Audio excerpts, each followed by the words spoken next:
Alright, so this is the Volvo XC90, and as you can see, we got the time for regular service light on. That basically means oil change. I've already done the oil change on this vehicle, so I'm going to show you guys how to reset this light. Alright, to start, we want to take our key, put it in the ignition, and turn to the first spot, right there. While the key is in the ignition, we're going to want to hold down the speedometer button. And while we're holding it, we're going to turn the key to position 2. Once you see it start flashing, let go, push it again and hold.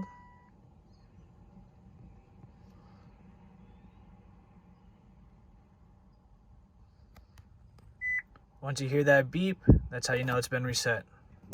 And to confirm, no more maintenance required light.